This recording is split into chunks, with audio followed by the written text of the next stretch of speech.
સોમવારની પ્રાર્થના બહુ સરસ છે. હિન્દી ધોરણ 7ની હિન્દીમાંથી અમે લીધેલી છે. માનવતા કે મન મંદિર. તો પિક્ચરના ગીતો ગાવાના મન થાય, પણ લેડીજ છું એટલે ગવાય નહીં. વળી ગઈને મૂકીએ એટલે સૂનું સૂઈ વિચારી લઈએ, લોકોને સૂઈ વાતો થઈ જાય. જેન્ટ્સ ગમે તે કરે ને ચાલે, બાકી લેડીઝ પોતાના મસ્ત ફોટાય ન મૂકી કરીએ કે પોતાની સ્વતંત્રતા જાહેર દર્શાવી ન શકે, અલગ જ અર્થ થઈ જાય. અને આ લેડીઝના જેન્ટ્સના પાડ છે ને, ભગવાને નહોતા પાડ્યા, પુરુષોએ પાડ્યા. આદમને એવી તો હંગાત જ પડતા હતા, નિવસ્ત્ર જ પડતા હતા, કોઈએ વાતો નથી કરી.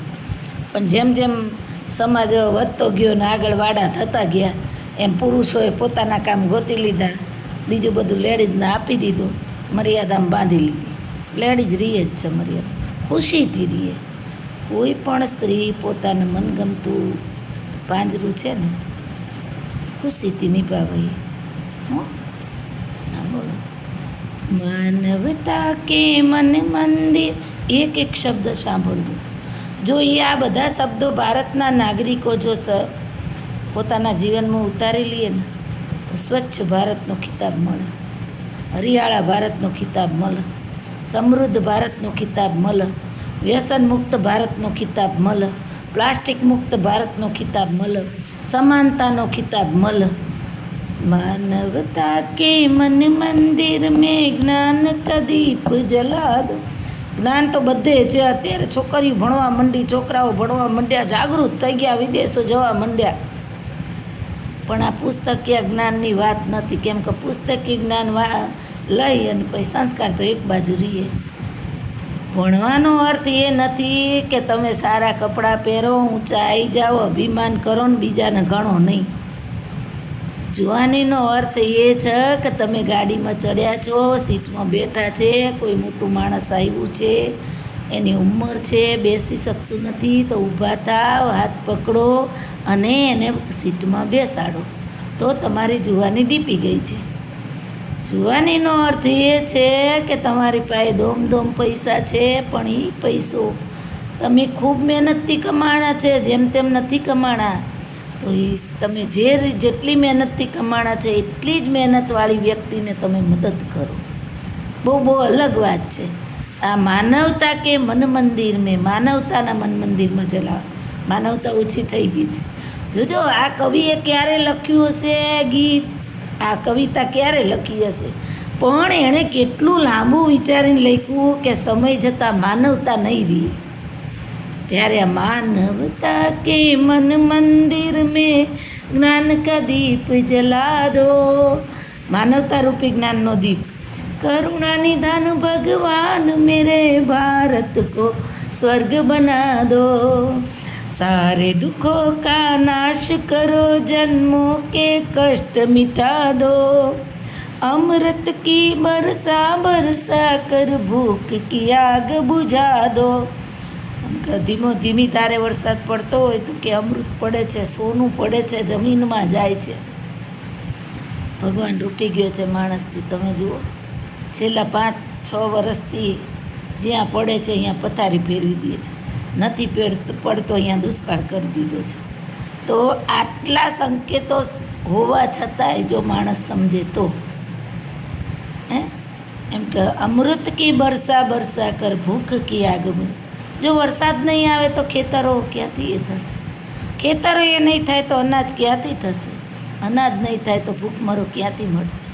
કવિ કેટલું વિચારીને ભૂખમરો મટાવવાનું વિચાર્યું છે. એની સામે લોકો કેટલા પૈસા ખર્ચીને બુફે ડિનર.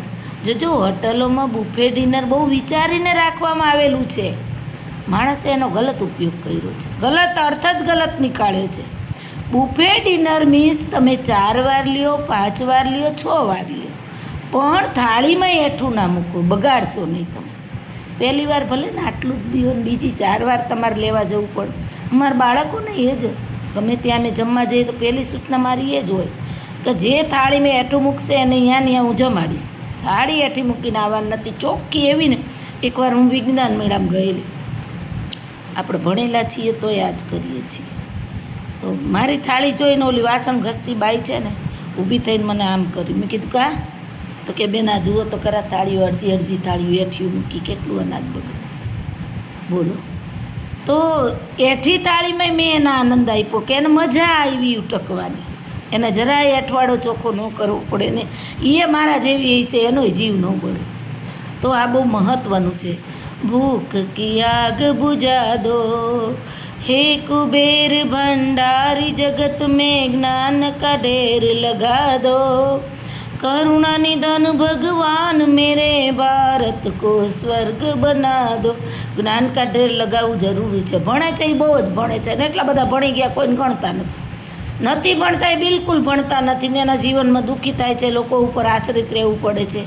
અને પછી ભણવું તો જોઈએ થોડું ઘણું, પોતાના જીવન પૂરતું ભણવું તો જોઈએ. પછી કજોડા થાય છે કે ભાઈ ભણેલી સ્ત્રી હોય ને અભણ પુરુષ હોય, કાં તો ભણેલો પુરુષ હોય ને અભણ સ્ત્રી હોય, એવાય ફિલ્મો કેટલી બધી આવી ગઈ છે. તો એમાં પણ બધું કેટલું બધું થતું હોય છે. તો આ પણ જરૂરી છે. હવે એની જે લીટી છે ને તો બહુ સરસ છે.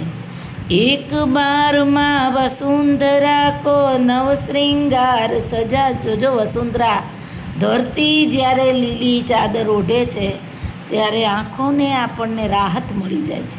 એમ થાય છે કે ખેતર અમે કે ઘાસના મેદાન અમે જોઈ જ રહીએ આપણે.